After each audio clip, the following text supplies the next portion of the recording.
Up+Adam. Tractor systems are offline. We are Beyond FM. Beyond FM. The future of broadcasting is here. Up+Adam with Adam Montiel.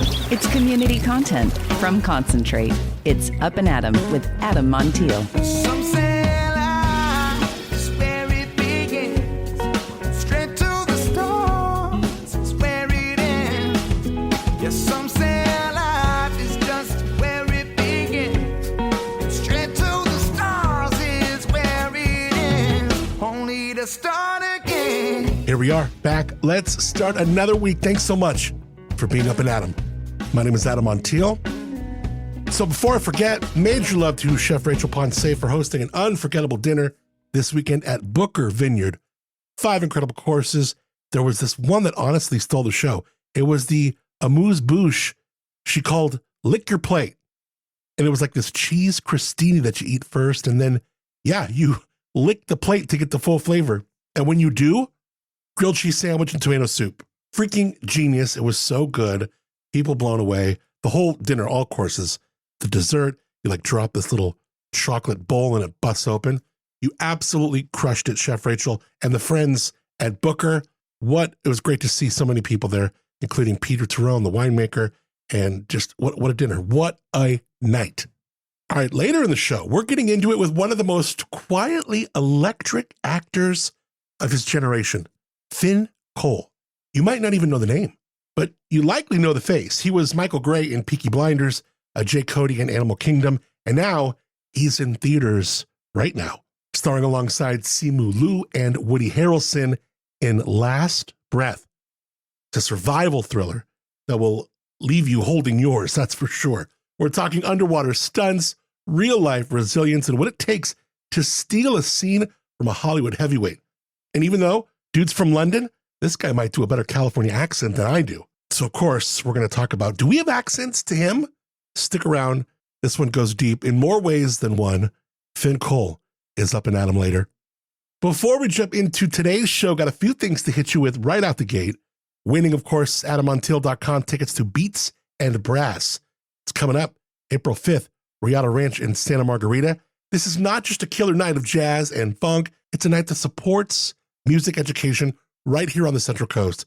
Food from Old Slow Barbecue, wine, beer, silent auction. Your ticket gets you all that. A show, a meal, 2 drinks, but most importantly, it's going to help provide instruments, band camp access, and more. Really, real opportunities for students at Slow High and Laguna Middle School who need it most. Let's show up for these kids and make a difference. SlowTigerBand.org, but you can win tickets to this dinner by going to AdamMontiel.com. Right off the homepage, it says win with Up+Adam. Good luck. Now, this is nuts. Listen to this. Up+Adam just hit number 5 on the daily news charts in the Maldives. Yeah. Like, what? Last week, the Maldives, which is that island nation in the Indian Ocean made up of 26 atolls and over 1,000 islands, mind you. The Maldives, known for its crystal clear water, overwater bungalows. I know you've seen those pictures. And some of the best scuba diving on the planet. So to the listeners out there, mahuvi. Mahuvi to you. That's actually hello in Divehi, the national language. And yes, every time we chart high in a new country, I always love to dig in and learn about the place a bit. And of course, I've heard of the Maldives, but learning about it was kind of cool. This one has us dreaming of doing maybe an episode there, beachside. All right, before we chat, introducing you to Finn Cole. Now, you might not even know this guy's name, and you likely have seen him, but if you haven't, give this conversation a chance because this guy is the next big thing in Hollywood. He is killing it. He's got a movie in theaters right now, acting opposite Woody Harrelson.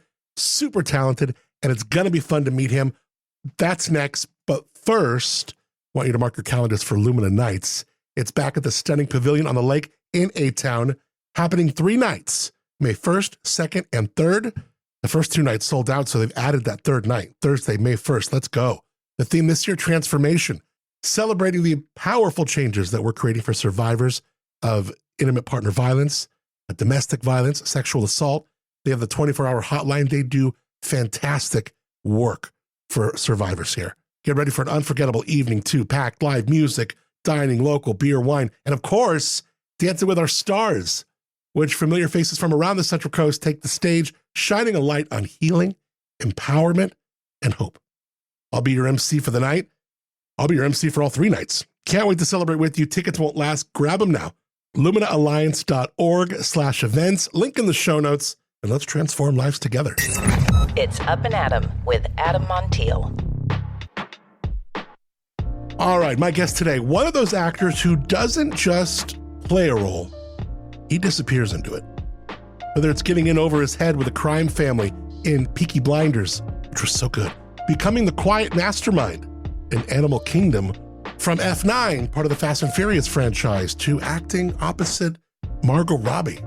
And now, literally suiting up and diving to the bottom of the ocean in his brand new film, Last Breath. Finn Cole brings a subtle intensity it's impossible to ignore.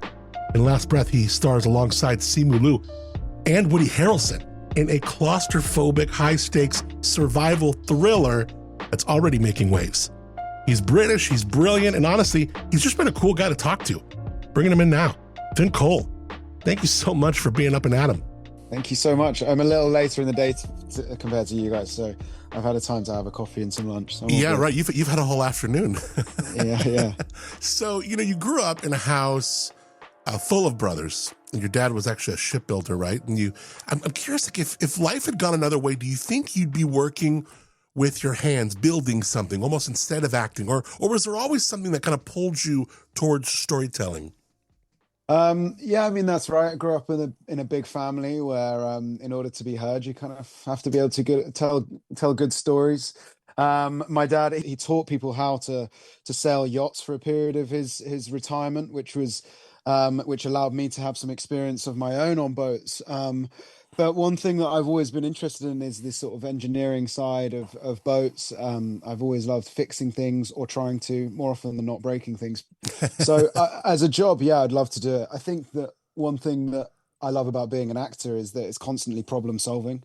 What drew me to this role was something one of the guys said about saturation diving, was that it's not problems, it's about solutions. Constantly solving miniature problems, things that you've never had to deal with before, and probably will never have to deal with again, and in the moment thinking of a way around it. So that element of that job and my own job has always been something that has driven me. So absolutely, yeah, I'd love to be a little bit better with my hands and kind of work in that industry. So I think you're right. I think that's exactly what I would have done had it not been this route. Your brother Joe also played a Peaky Blinder before you even auditioned. What was that moment where you realized, wait a second, I'm not just following my brother's path, I am carving out my own in this industry? I think honestly, like it was a great opportunity, and I think that you create that good fortune and luck with I can't remember who said it, but with preparation and opportunity come together. That's the definition of luck. Or can't remember what the phrase was, but it was something along those lines, and that was what it really felt like. I felt like this fantastic opportunity had come to me, and I was ready. I was ready for it, and I took it by the horns and went with it. But yes, I was very fortunate to have had an older brother that could help me along that way and advise me, and someone that I still do ask all the dumb questions to, and never feel silly to be able to do that. So that is a luxury, of course. But the first time stepping on a film set, I absolutely felt this is for me, and I felt this is my future, and it was a life-changing moment. So at that moment on, I felt this is it. This is for me to control, and I kind of rolled with it. I can't wait to talk about Last Breath, but though I'm so curious, you've played 2 characters who get thrown into crime families. You had Michael in Peaky Blinders, Jay, Animal Kingdom. What fascinates you? What's fascinating really about playing the guy who's in over his head, but might be the smartest one in the room? I think that it's fascinating because all of those characters have some kind of irresolvable dilemma that is holding them back. So there's always something to play. There's always something, that there's there's always they're just so interesting to me, those kind of characters. There's the psyche. I think that the way that the way that they're successful is fascinating to me. Had they not been in that, grown up in that world, then they would have been very successful businessmen. So they're still very important, special people and special brains. And I think diving into that is always good fun. I also think that what helps me kind of play those characters as well is that I've been so interested in that genre for such a long time and influenced by so many greats that have done it before me. So it's something that I always love. I will always love to portray, and I hope to do more of it. Now, Finn, before we talk last breath, how long can you hold your breath for? I can't remember. Honestly, during press for the movie, Woody and Simu and I had all kind of given different numbers, and I can't remember how far we all got competitively speaking, but I think Simu might have said he could hold his breath for 3 or 4 minutes, but I'm not sure if that's necessarily true. But or necessary at all. I think or necessary. Having said that, I think I can do a few minutes, although having said that, a really important thing about diving, which everyone should know, is that you should never hold your breath. So we didn't really do much training of the actual breath holds. We did a lot more training of maintaining consistent breathing in order for safety reasons. So the title of the film, The Last Breath, is slightly misleading when it came to the training of what we were actually doing. Well, you've heard of these, I don't know if it's like Wim Hof or these things that you could do where like people are that like underneath for like minutes at a time, and you're like, how is this even working? This movie is so fascinating. One, I think it's a cool move for you because you're, Simu, Woody Harrelson, like it's this like really dramatic, but man, I would be so ridden with anxiety, claustrophobia.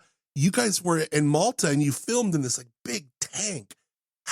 Just talk about the production aspect of this and really what this pulled out of you physically and the endurance that you really had to kind of adopt to really get it all about this.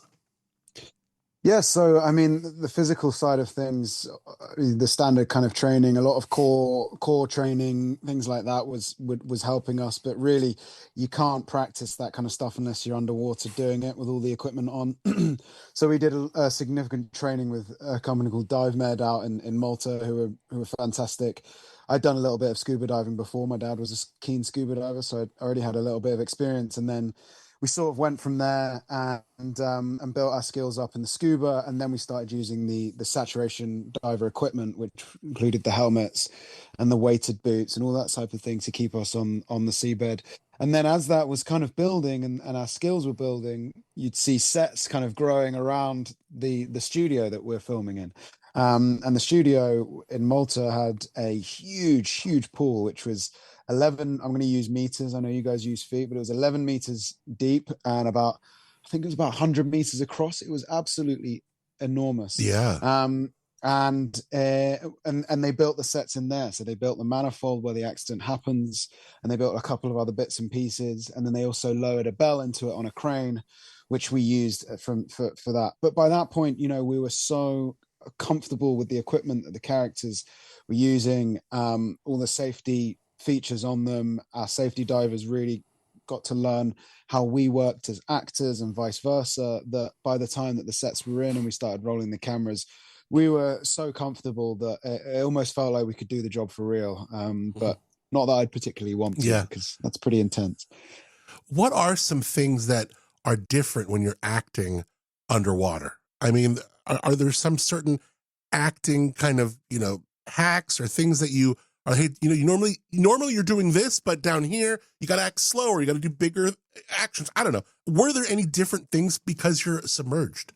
Yeah, absolutely. You kind of hit the nail on the head there. You do have to show things a little bit bigger. I mean, that kind of acting, it all depends on the lighting. It depends on your surroundings. It depends on the lens sizes.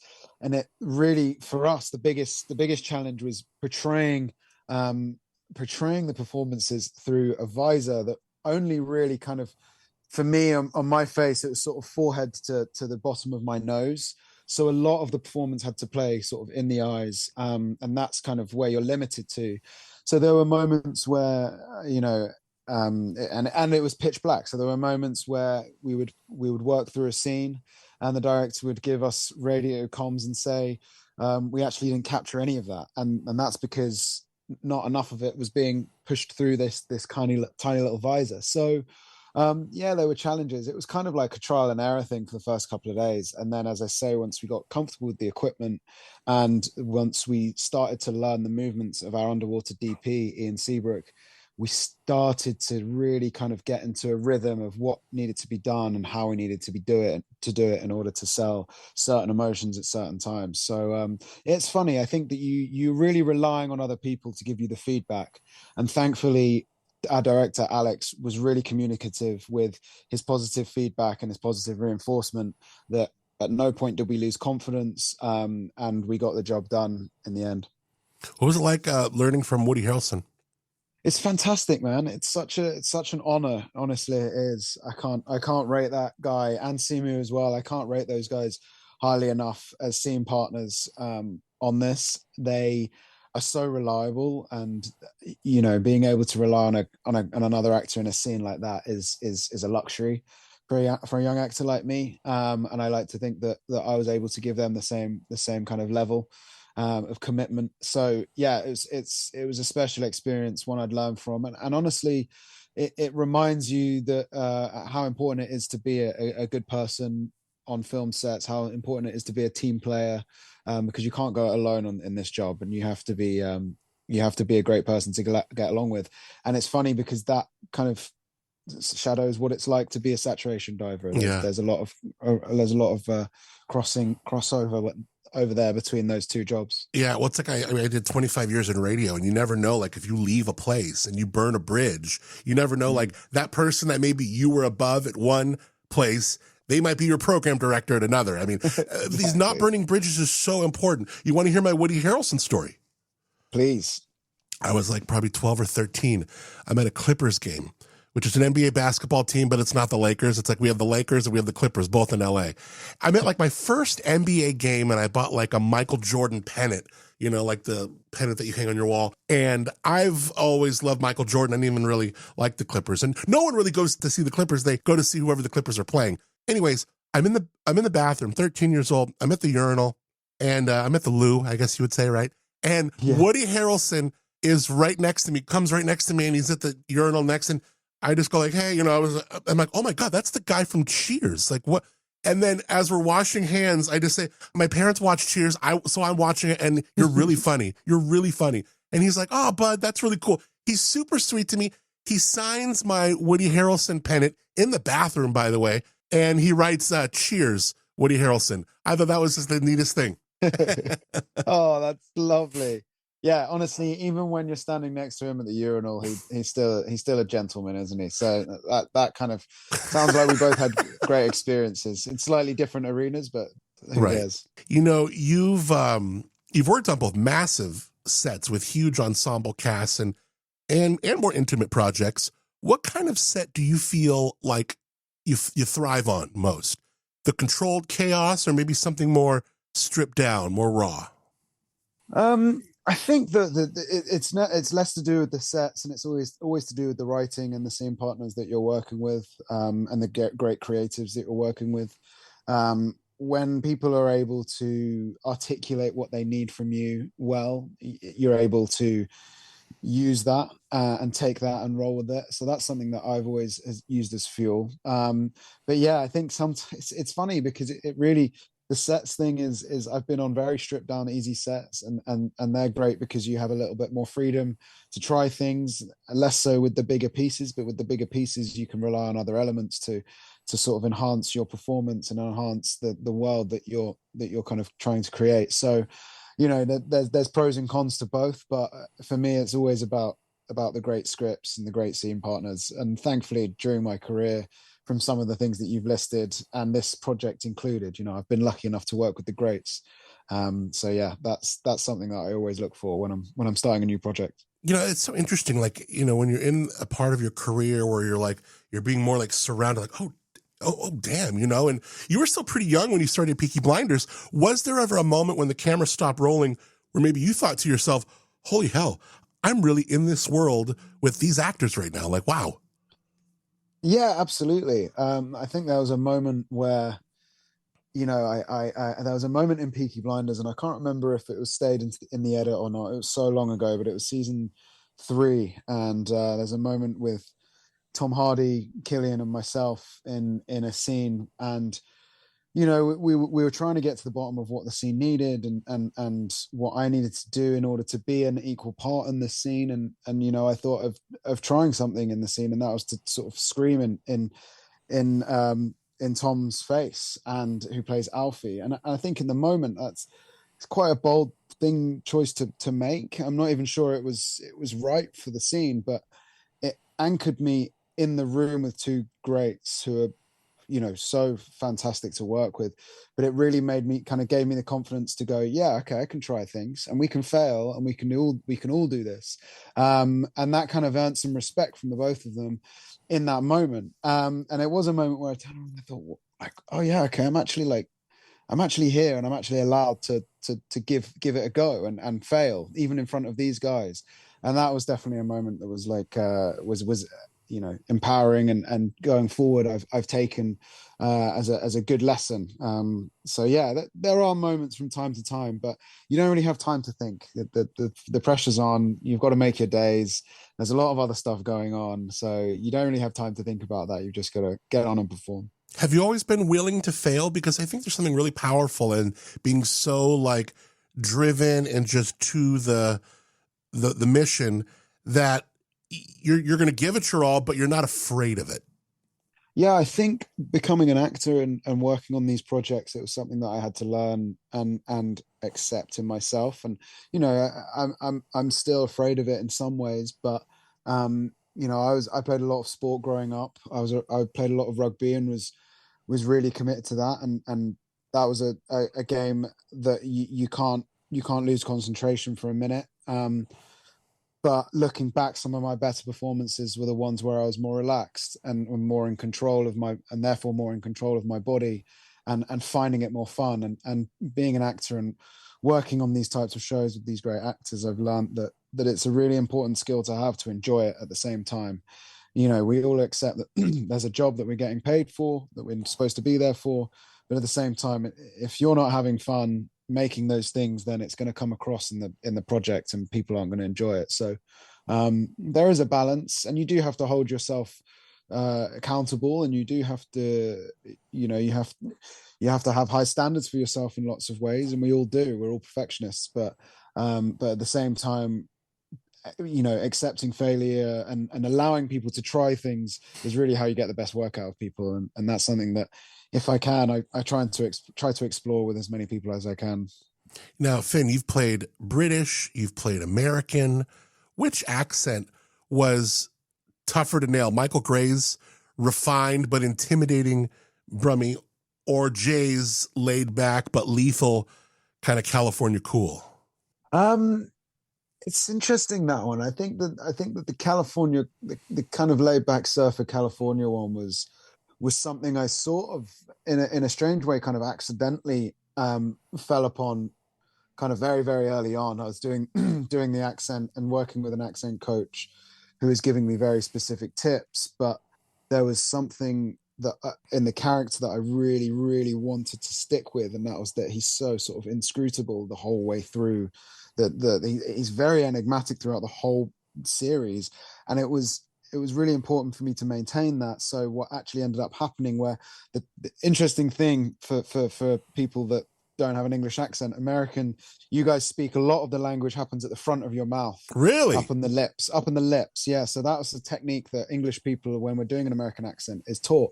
Whereas a lot of our language and all of our dialect kind of sits at the back of the mouth. It's a very strange, nuanced kind of way of thinking about it. But once you start to make the sounds, if you push them to the front of your mouth when you're doing an American accent, you get them a lot clearer, and vice versa when you do it with an English accent coming back. So I wanted to push them forward, but when pushing them forward, I couldn't keep this very inscrutable face that I wanted to maintain. So actually I found sort of a middle ground, and that kind of let me sort of fall into this sort of surfer, SoCal kind of teenage, younger kind of character, dialect, which I've met some people that had no idea I was English. So I get Americans, that is. Wow. So I guess that's the biggest compliment. Even Yeah, though I'm sure if you listen carefully, there are a few mistakes here and there. But I'm so interested in learning like what you're told, and when you talked about like that pushing it to the front, that's fascinating to me because we walk around California, and I was born and raised here,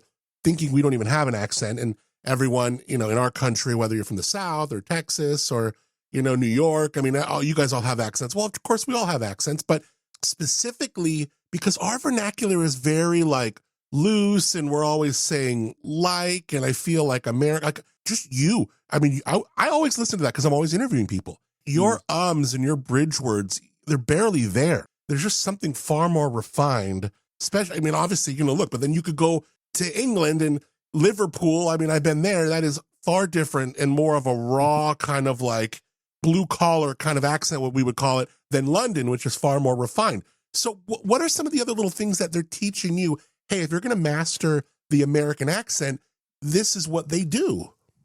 There are certain vowel sounds throughout different dialects and different accents that you can use and draw upon, and it's almost like a set of rules or guidelines that you can follow within each American accent. Say, I had to do an Irish accent for example, but it was a Dublin accent, so a lot of the sounds are like this, where every I sound kind of sounds like this, so the I kind of changes to an oi. And when I started to use that in every in day-to-day kind of practicing it, then once you start to hear yourself get that accent, then it starts to come more naturally. I know that sounds like a strange way of saying it, but no, yeah. For example, with the American accent, the Californian accent, if it's an accent, is the general American accent that a lot of actors in castings are asked to speak in.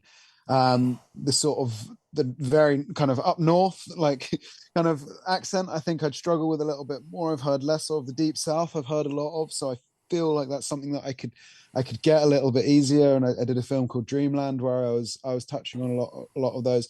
And then it's about taming that a little bit, because you don't want to go too far with it. If you're doing the New York, you can't go too far. So like you have to come back, right? Because obviously no one really sounds like right, especially someone my age. So it is all about finding it, sticking to those rules, and then kind of finding a middle ground with what works for the character. Like I can imagine, like you're holding that, you're taking a sip of your coffee.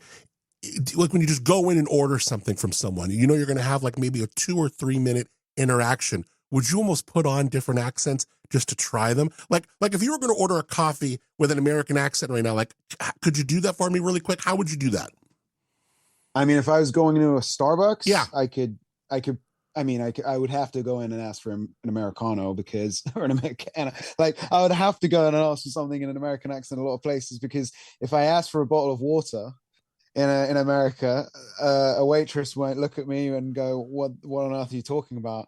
Whereas if I say, can I get a bottle of water? Then they know what I'm saying. So there are specific things that like I would find are just easier to say in an American accent. And when it comes to a character, Jay, for example, in Animal Kingdom, I stayed in an American accent all day on set. So when I turned up, pretty much from the moment I stepped on set, I would stay in an American accent, talk to the director in an American accent, explain to them that, that's what I'm doing. And that's where I'd make the mistakes. And I can hear the mistakes in general conversation. I can hear the little things that I might get wrong in conversation then, and therefore not make those mistakes when the cameras are rolling. Finn, I have just so enjoyed meeting you. Last breath, it's like you talked about luck before. I like to save luck for people who need it, so I won't wish you luck, but I would love, oh, bless you. I'd love to cross paths with you again. What a great guy. What a fun conversation. I'd love to just have a beer with you sometime. So next time I'm in London, I'm ringing you up, my man. Nice one, Adam. Next time in LA, I'll let you know. Please. Thank you, brother. Talk soon. Thanks for being Up and Adam, my man. Thanks a lot. Take care. Some say life's where it begins. Straight to the stars is where it ends. Only to start again.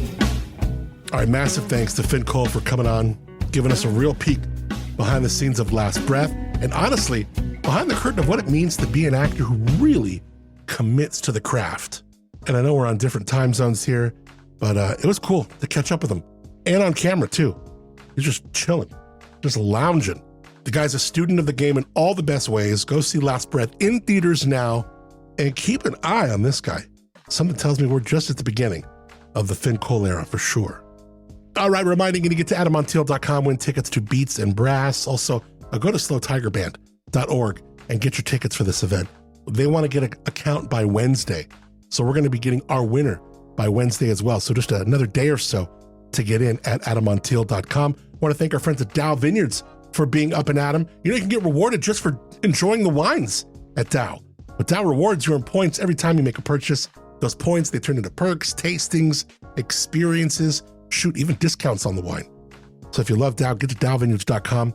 Check out Dow Rewards today and make an appointment to get up there and taste. The view, the wines, the food, all beautiful. The entire Dow experience. Check it out, dowvineyards.com. Now, well, thanks to Moonshiner Collective for original music on the show called Start Again.